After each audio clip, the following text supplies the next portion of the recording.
네, 여러분 그 흑인 연가에 대해서 여러분 많이 들어보셨고 또 그 찬양에 대해서 또 알고 있으신 분들도 많을 겁니다.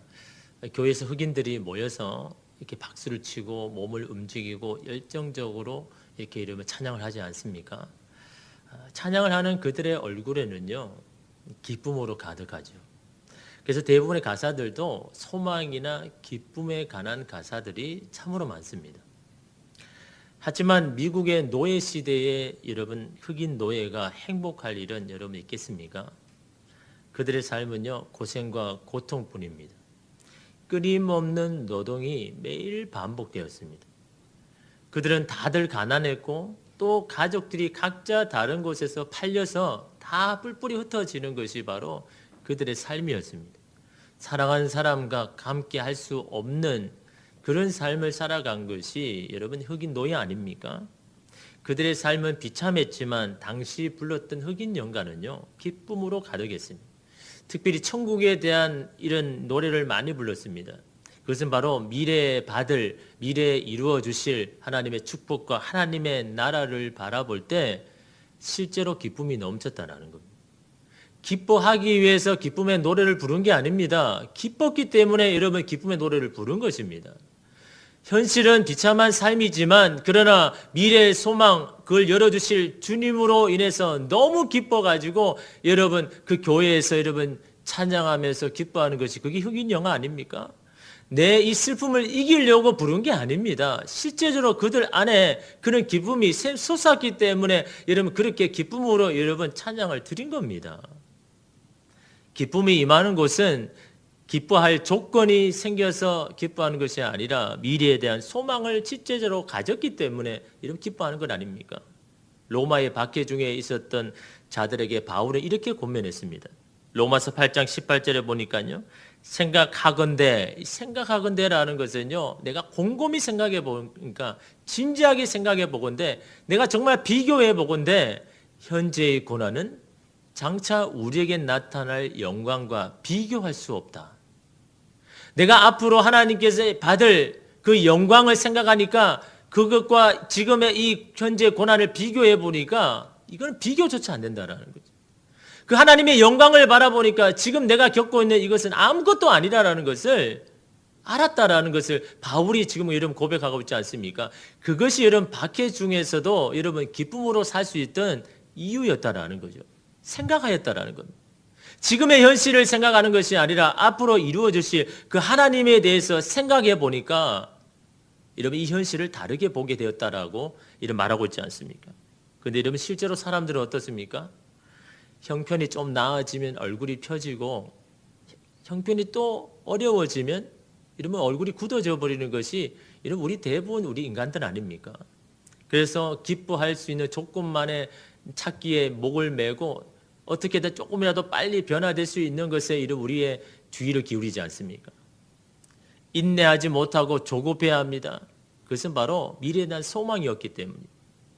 미래에 대한 소망을 인내할 수 있는 힘이 없기 때문에 여러분 그렇지 않습니까? 그런데 기쁨이요 우리로 하여금 인내하게 합니다.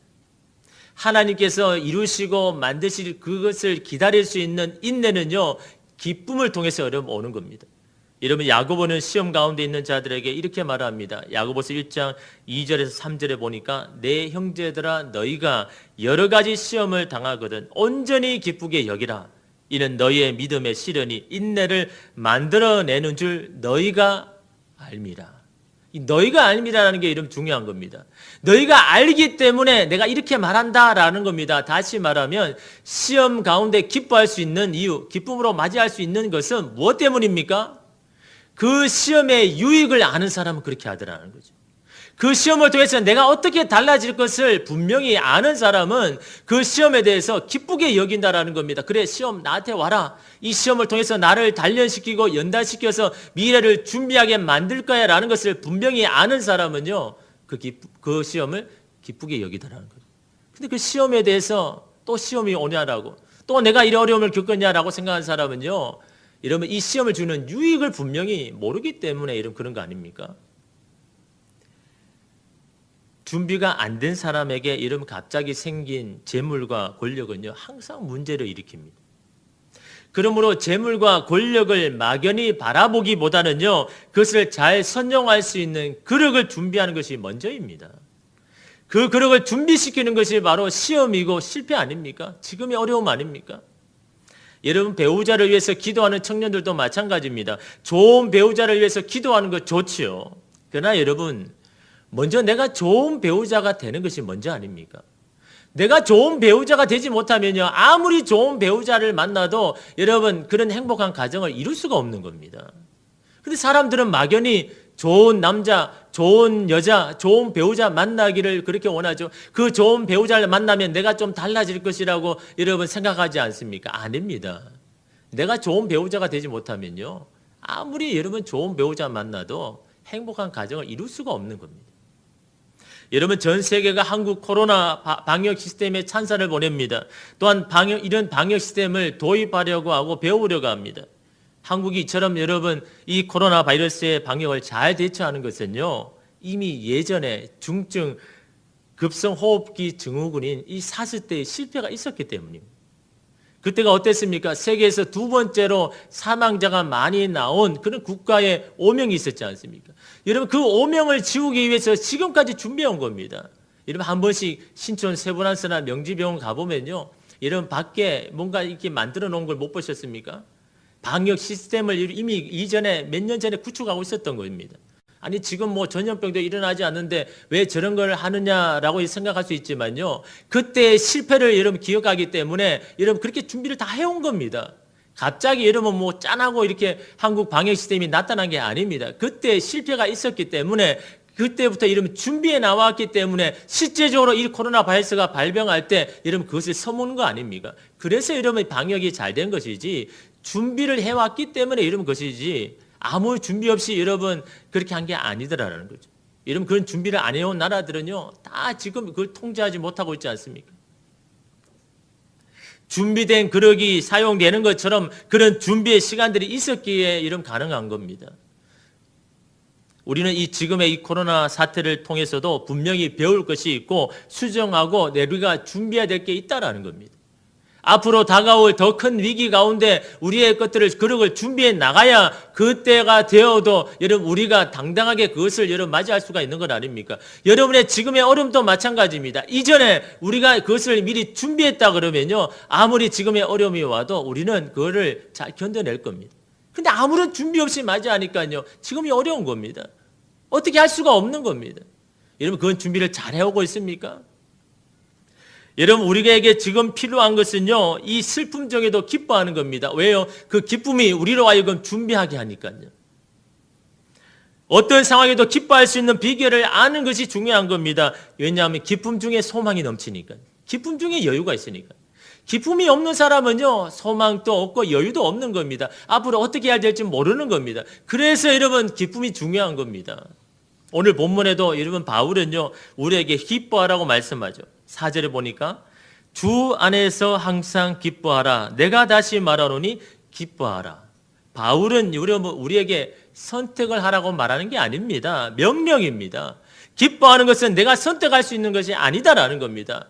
어떤 상황에서 내가 기뻐하고 어떤 상황에 내가 기뻐할 수 없다. 기뻐하는 것은요, 우리의 선택 상황이 아니라 명령이다라는 겁니다. 당연히 해야 할 그리스도의 책임이며 의무라는 것을 말하고 있는 겁니다.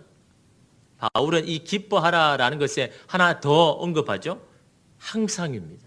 모든 순간에 기뻐하라. 참으로 부담되는 여러분 말씀 아닙니까? 어떻게 항상 기뻐할 수가 있습니까? 근데 여러분, 성경에서 나오는 말들, 하나님께서 어떤 명령을 하실 때는요, 때때로 가끔씩 하라는 말이 없습니다. 항상입니다. 어떤 순간에도. 여러분, 감사하라는 것은 어떻습니까? 감사할 거리가 있을 때 감사라고 했습니까? 범사에 감사하라고 했지 않습니까? 모든 일에 감사하라라고 명령하셨지 않습니까? 그 일이 내가 원하는 일이든 원하지 않던 일이든 그 일에 대해서 감사하라고 이런 말씀하셨지. 여러분, 내가 원하는 일은 감사하고 내가 원하지 않는 것은 감사하지 말라고 하셨습니까? 범사에 감사하라고 했습니다. 왜요? 감사의 이유가 우리에게 있지 않기 때문에.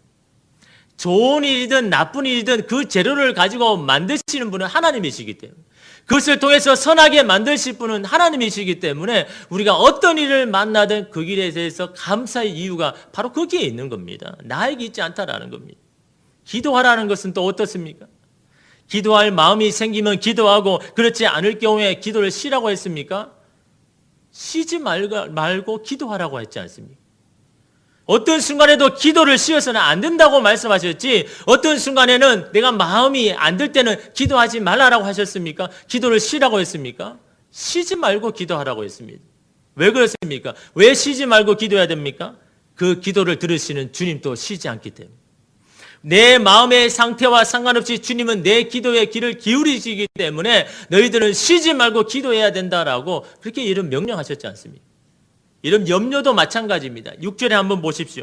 아무것도 염려하지 말고 다만 모든 일에 기도와 간구로 너희 구할 것을 감사함으로 하나님께 구하라. 염려하지 말라도 마찬가지입니다. 가끔씩 염려하지 말아라. 어떤 것은 염려하지 말아라가 아닙니다. 아무것도 어떤 일이든 너희는 염려하지 말라라고 말하지 않습니까? 왜요? 염려하는 것은 하나님이 하시는 일에 대해서 의심하는 것이기 때문에, 그것이 결국은요 우리로 하여금 우리 안에 기쁨을 빼앗아 가기 때문에, 그래서 염려하기보다는 뭐 하라고 합니까? 기도와 간구를 하나님 앞에 아뢰라고 했죠. 기도와 간구도 뭡니까? 모든 일입니다. 어떤 일을 간구하고 어떤 일을 간구하지 않는 것이 아니라 모든 일에 기도와 간구를 하나님 앞에 아뢰라고 말하고 있지 않습니까? 염려하는 마음이 들 때마다 그때마다 하나님 앞에 기도와 간구로 나아가라고 말씀하고 있지 않습니까? 이름 하나를 더 보면요, 11절에 보면 내가 궁핍함으로 말하는 것이 아니라 어떠한 형편이든지 나는 자족하기를 배웠노라. 이 현실을 내가 받아들이고 거기에 내가 만족하는 것을 배운 거는요 어떻습니까? 어떠한 형편이든지, 어떤 형편이 좋으면 내가 만족하는 게 아니라 어떠한 형편이든지입니다. 부할 때나 가난할 때나 성공할 때나 실패할 때나 기뻐할 일이 있을 때나 슬퍼할 일이 있을 때나 어떤 형편에도 지금에 만족할 수 있는 것들을 내가 배웠다. 그것이 여러분 하나님이 주시는 겁니다. 간헐적으로 때때로 여러분 감사하고 기뻐하는 것이 하나님이 주신 것이 아니라요, 언제든지 무슨 일이든 내가 스스로 만족할 수 있는 것을 하나님 우리에게 주시더라라는 거죠. 여러분, 왜 하나님 우리에게 명령하시는 것마다 상대적인 것이 아닌 절대적인 것을 요구하실까요? 상황과 형편에 따라 말씀하지 않고 왜 항상 모든 일 범사에 쉬지 말고 어떤 형편에든지 명령하시는 걸까요? 우리가 그렇게 잘하지 못하는 걸 알면도 불구하고 그렇게 할 수 있는 근거와 능력이 우리에게 있는 것이 아니기 때문에, 그래서 이런 말씀하는 겁니다. 그렇게 할 수 있는 것이 우리가 아니라 주님이시기 때문에 이런 우리에게 그렇게 명령하시는 겁니다. 우리는 상황 형편에 따라서 변하지만 하나님은 늘 동일하시기 때문에. 그래서 바울은요 항상 기뻐하라라고 명령하면서 그렇게 할 수 있는 비결을요 계속해서 말씀합니다. 계속해서 반복해서 나오는 말이 있습니다. 바울이 어떤 것을 명령할 때 항상 따라오는 이런 말이 있습니다. 그게 뭡니까? 여러분 4장에 보면요 너무 많이 나와 있습니다. 그것은 바로 주 안에서. 2절에도 여러분 보십시오. 2절에도 주 안에서라고 말하지 않습니까? 4절에도 보십시오. 주 안에서라고 이야기합니다.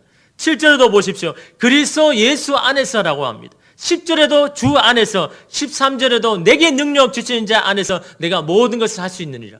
내가 할 수 있는 것도 여러분 어떤 거는 할 수 있고 어떤 거는 할 수 없는 게 아닙니다. 모든 일에 내가 할 수 있는데 내게 능력 주시는 자 안에서, 주 안에서, 주님 안에서 이러면 가능하다라는 겁니다. 여러분이 모든 것을 할 수 있는 것이 아니라 주님 안에서 이러면 다 가능하다라는 겁니다. 여러분이 할 수 없는 것 때문에 왜 이런 고민하고 걱정합니까? 당연히 여러분은 모든 것을 할 수 없죠. 모든 것을 가능하게 할 수 없는 거 아닙니까? 주 안에서, 주께서 가능하기 때문에. 그래서 여러분 주 안에서라는 것을 계속해서 강조합니다. 여러분 19절에도 보십시오. 나의 하나님이 그리스도 예수 안에서 영광 가운데 그 풍성한 대로 너희 모든 쓸 것을 채우시리라. 우리에게 채우시는 것도 여러분 어떤 것은 뭐 채워주고 어떤 건 안 채워주는 게 아닙니다. 모든 것을 채워주시는데 하나님이요 누구 안에서요? 그리스도 안에서. 그리스도 안에서 너희 모든 것을 다 채울 것이라고 말씀하지 않습니까? 왜요? 그분은요 풍성한 분이기 때문에, 풍성한 대로, 그분이 얼마나 풍성한지 그 풍성한 대로 너희에게 채울 것이다. 그분 안에는 풍성한 것이 있기 때문에, 마르지 않는 샘이 있기 때문에, 영원히 솟아나는 생수가 그 안에 있기 때문에 그 그리스도 안에서 너희의 모든 것을 채워줄 것이다 라고 말씀하지 않습니까? 바울은요, 의도적으로요, 계속해서 우리에게 주지시키는 겁니다. 우리는 불가능하지만 그리스도 안에는 가능하다. 너는 불가능하지만 그리스도 안에서는 모든 것이 가하다. 바울은 이걸요, 계속해서 의도적으로 말하는 겁니다. 왜냐하면 사람들은요, 자기 안에서 여러분 희망을 찾고 자기 안에서 뭔가를 하려고 하기 때문에, 그러다가 여러분 자기 안 되니까요, 계속 낙망하지 않습니까? 야, 너희는 원래 잘 안 되고 실패할 수밖에 없는 거야. 그러나 그리스도 안에서는 모든 게 가능한 거야 라고 바울은요, 계속해서 여러분 이 사정을 통해서 말씀하고 있지 않습니까? 주 안에서라는 것은 어떤 의미입니까? 주님이 근원이라는 겁니다. 주님이 원인이고 비결이라는 거죠. 주님이 항상 기뻐할 수 있는 여러분 원인이고 근거가 되기 때문에 주 안에서 항상 기뻐하라고 말씀하고 있는 겁니다. 그러기에 여러분, 그리스도를 모신 삶은요, 침울한 삶이 아닙니다. 그리스도인의 가장 기본적인 특징이 이런 기쁨입니다. 그리스도인은 이 세상에서 가장 기쁜 사람이 되어야 하는 겁니다. 그리스도 안에 있다면요. 주님을 모신 사람이라면. 이 세상에 어떤 사람보다 이런 기뻐할 사람이 되어야 되는 겁니다. 여러분, 저는요, 늘 건강을 자보해 왔습니다. 뭐 어떤 바이러스도 난 괜찮다고 생각했습니다. 근데 지난 월요일부터 몸이 막 쑤시기 시작하는 겁니다. 막 통증이 시작이 됩니다. 예, 코로나 바이러스는 아니고요. 이 30초 동안 여러분 주사 바이로요, 주사 바늘로 막 몸을 찌르는 그 통증이 있지 않습니까? 30초 간격으로 막 이 배 주변을 하고 이 갈비뼈로 막 찌르는데 막 머리가 지끈지끈 섭니다. 뭐 한쪽 다리도 계속 마비가 되고. 이 검사를 해보니까요, 대상포진입니다. 뭐 그 대상포진 검리 뭐 그것도 아니고 상황도 아니고 형편도 아닌데 좀 당황스럽더라고요. 이번 주 설교 말씀을 칠 때도 이 통증이 너무 심해가지고, 근데 여러분 설교 제목이 뭡니까? 기쁨은 선택이 아니라 명령이다. 여러분 그 인간이 견딜 수 없는 통증이 3대 통증이 있지 않습니까? 하나는 산통이고, 두 번째는 담석증이 오는 통증, 세 번째가 대상포진이죠. 저는 이 두 가지 통증을 이미 지금 이제 경험하고 있는데, 이 3대 통증은 안 될 것 같습니다. 이 산통은 뭐 제가 어떻게 할 수 없는 거니까. 이 설교 말씀을 치는데 통증은 계속 오죠. 설교 제목은 기쁨은 선택이 아니라 명령이다라고 제가 하면서도, 그래서 제가 하나님 앞에 이렇게 기도했습니다. 하나님, 그러면 이 대상포진인데도 기뻐해야 되는 겁니까? 진통제가 아니면 견딜 수 없는 지금 또 하나님을 기뻐해야 되는 겁니까? 하나님은 말씀 안 하는데 그래라고 하는 것 같습니다. 너는 지금 이것 때문에 괴로워하고 이 통증 때문에 막 힘들어하지만 네 안에 그리스도가 있지 않느냐. 그 기쁨의 이유는 너로부터 오는 게 아니야. 네 안에 있는 그리스도로부터, 그분으로부터 기쁨이 찾아오는 것이지 너 때문에 오는 게 아니야. 너가 아픈 것 때문에 기뻐하라고 하는 게 아니야. 네 안에, 그럼에도 불구하고 너희 안에 계시는 예수 그리스도 때문에 너 기뻐해야 되는 건 아니냐. 여러분 그리스도인입니까? 주님을 주인으로 모시고 있는 사는 자입니까? 그렇다면 항상 기뻐해야죠. 어떤 형편이든 여러분 기뻐해야죠. 여러분 그렇다면 우리가 어떻게 주 안에서 기뻐하고 감사하며 자족할 수 있을까요? 그 실제적인 이런 방법이 뭡니까? 이런 8절에 바울이 그 방법을 제시합니다. 8절에 보니까요, 끝으로 형제들아. 이 끝으로라는 것은 이제 마지막으로 내가 이제 종합해서 이제 정말 너에게 주어야 할 말씀, 그거를 내가 말하는데, 형제들아, 무엇에든지 참되며 무엇에든지 경건하며 무엇에든지 옳으며 무엇에든지 정결하며 무엇에든지 사랑받을 만하며 무엇에든지 칭찬받을 만하며 무슨 덕이 있든지 무슨 기름이 있든지 이것들을 생각하라. 이것들을 생각하라. 이것들을 생각하라는 것은요, 마음속에 채워라. 뭘 채워야 합니까? 무엇에든지 우리가 참될 수 있고, 어떤 상황에도 우리가 경건할 수 있고, 어떤 것에든 우리가 오를 수 있고, 어떤 것을 우리를 정결하게 할 수 있는 것, 어떤 것에도 사랑받을 수 있는 것, 그 어떤 것, 그것을 네 가슴 속에, 마음 속에 채워라. 너무 중요하니까요. 왜요?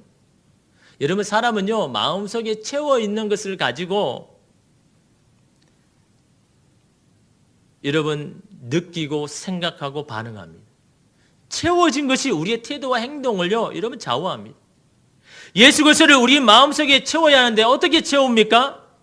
그래서 바로 의도적으로 주님께 주의를 기울이는 것, 주님을 생각하는 겁니다. 여러분, 만약 우울하고 기분이 가라앉고 화가 나고 속상하거나 행복하지 않다고 느끼는 감정에 주의를 기울일 때에 여러분 그것이 우리 마음속에 채워집니다. 그것으로 여러분 세상을 보면요, 다 절망입니다. 다 고통입니다. 다 안 되는 것 같습니다. 그러나 주님께 우리의 주의를 기울이고 주님의 생각에 집중하면 불평할 수 있는 상황도 감사로 바뀌어진다라는 겁니다. 그것이 은혜임을 알게 되더라라는 겁니다. 그럴 때 여러분 우리가 기뻐할 수가 있는 겁니다. 주님께 받은 은혜, 주님이 아니면 해결할 수 없었던 문제들 그냥 넉넉고 있었는데 예상하지도 못한 방법으로 하나님께서 그 모든 것을 해결해 주실 때 그때 그 주님, 그때 그 은혜를 생각하면요, 지금이 우리가 겪고 있는 이것들은요 아무것도 아니다라는 것을 알게 되지 않습니까? 여러분, 그런 상황이 여러분 가운데 없었습니까? 정말 주님의 은혜가 아니었으면 정말 살 수 없었던 그때가 없었습니까? 주님이 아니하면 해결할 수 없었던 그런 일들이 정말 없었습니까? 그 주님을 생각하면요, 그 주님에 대해서 우리의 주의를 기울이면요, 지금 우리가 지금 겪고 있는 것, 이것이 여러분 아무것도 아니라는 것을 여러분 깨닫게 되는 것 아닙니까? 그런 주님 때문에 우리가 기뻐할 수가 있는 것 아닙니까? 왜요? 우리는 이미 우리가 기뻐해야 할 이유를 이미 다 받았기 때문에, 우리가 어떤 일이든 감사해야 할 모든 것들을 이미 우리는 다 받았기 때문에 그것을 통해서라도 우리는요 앞으로도 주님을 통해서 우리가 기뻐할 수 있기 때문에, 여러분이 지금 주의를 기울이고 있는 것이 무엇입니까? 무엇을 마음속에 채우고 있습니까? 미래에 대한 걱정입니까? 현실에 대한 염려입니까? 계속 작아지는 여러분 자신입니까? 그런 우리에게 바울은 이렇게 권면합니다. 빌립보서 2장 5절 말씀에 너희 안에 이 마음을 품으라 곧 그리스도 예수의 마음이니, 예수의 마음을 품으라는 겁니다. 우리에게 평강 주시기를 원하시는 주님, 우리에게 기쁨을 충만하게 주시는 주님, 어떤 것이든 선한 것으로 바꾸어 주시는 주님, 우리를 위해서 죽기까지 사랑하시는 주님의 마음을 채워라. 그 마음에 주의를 기울여라. 그러게 바울은요 주님의 마음으로 채웠기 때문에 감옥에서도 이러면 기뻐하는 것 아닙니까? 이제 곧 순교의 제물이 되었는데도 이러면 기뻐하고 있지 않습니까? 이런 빌립보서 2장 17절 18절에 보니까요, 만일 너희의 믿음의 제물과 섬김 위에 내가 나를 전제로 드릴지라도, 전제로 드린다는 거는요 내 모든 것을 다 헌신하고 드린다는 거, 다시 말하면 순교의 제물을 말하는 거예요. 만일 너희 믿음의 제물과 섬김 위에, 다시 말하면 이게 무슨 말입니까? 빌립보 교인들이요, 바울이 감옥에 갇히니까 물질로도 돕고 마음으로 돕고 기도로도 돕는 겁니다. 어떤 기도였을까요? 하나님, 바울을 어떻게든 그 감옥에서 나오게 하셔서 다시 한번 힘있게 복음을 전할 수 있도록, 다시 이 교회에 와서도 함께 기쁨을 나눌 수 있도록 하나님 이 바울을 지켜주십시오. 바울을 나오게 해주십시오. 빌립보 교인들이요 다 중보하며 기도했습니다. 그런데 여러분, 만일 너희가 그렇게 믿음으로 나를 향해서 재물과 나를 섬겼다 할지라도, 내가 나를 전제로 드릴지라도, 내가 여기서 죽든다 할지라도, 내가 여기서 순교의 재물이 됐는다 할지라도 나는 기뻐할 것이다. 너희 무리와 함께 기뻐하리니 이와 같이 너희도 기뻐하고 나와 함께 기뻐하라. 이게 무슨 말입니까? 아마 빌립보 교인들이 그렇게 생각하지 않았겠습니까? 하나님, 우리가 이렇게 기도했는데 왜 바울이 죽었습니까? 왜 감옥에서 나오지 못하고 거기서 순교의 제물이 됩니까? 라고 불평하고 원망하지 말고 내가 죽더라도 너희는 기뻐해라. 나의 기쁨에 동참해라. 이 말 아닙니까? 여러분, 자기가 이제 곧 죽는데 어떻게 기뻐할 수 있어요? 하나님께서 기도를 들어주시지 않는데도 너희들은 기뻐하라고, 여러분, 바울이 왜 그렇게 말할 수가 있습니까? 이미 바울은요, 자기 안에 예수 그리스도를 채웠기에 이미 하나님의 나라가 이미 자기 가운데 이루어졌기 때문에, 앞으로 나갈 하나님의 나라가 이미 나에게 이루어졌기 때문에 내가 지금 여기서 죽는다 할지라도 나는 기뻐할 것이다. 나는 이미 하나님의 나라를 경험하고 있으니까, 주님이 내 안에 있으니까, 나는 이미 하나님의 나라를 함께하고 있으니까 내가 죽는 것, 이거 중요한 게 아니다. 너희들의 기도를 들어주지 않는 것, 이것도 중요한 것이 아니다. 주님이 너희와 함께 하시고 하나님의 나라가 너희 가운데 이루어진 것, 이것 때문에 너희는 기뻐하고 기뻐해야 된다라고 바울이 이름 그렇게 말하고 있지 않습니까? 살아온 기적, 살아갈 기적이라는 책을 지은 이 장영희 씨가요. 그러나 내겐 당신이 있습니다라는 책에서 이런 말을 했습니다. 해밍웨이의 노인과 바다에서 자신이 개인적으로 제일 좋아하는 말이 있다고 합니다. 그것은 바로 노인이요, 죽은 물고기를 막 지키려고 사투하는, 이 상어로부터 사투하는 그런 가운데 이런 말을 했다고 합니다. 희망을 갖지 않는 것은 어리석다. 희망을 버리는 것은 죄악이다. 지금의 고통이 언젠가는 사라지리라는 희망, 누군가 어둠 속에서 손을 뻗어주리라는 희망, 그런 희망이 있어야 우리의 투혼도, 우리의 노력도, 우리의 시도도 빛이 나는 것이다. 그 희망을 잃어버리면 우리의 노력, 우리 쏘고 아무것도 소용이 없다라고 이런 말하는 겁니다. 반면에 그런 희망을 가지지 않는 것은 죄라고 이야기합니다. 빛을 보고도 눈을 감아버리는 그것은 바로 자살 행위와 같다라고 그렇게 이야기합니다. 여러분, 우리도 마찬가지 아닙니까?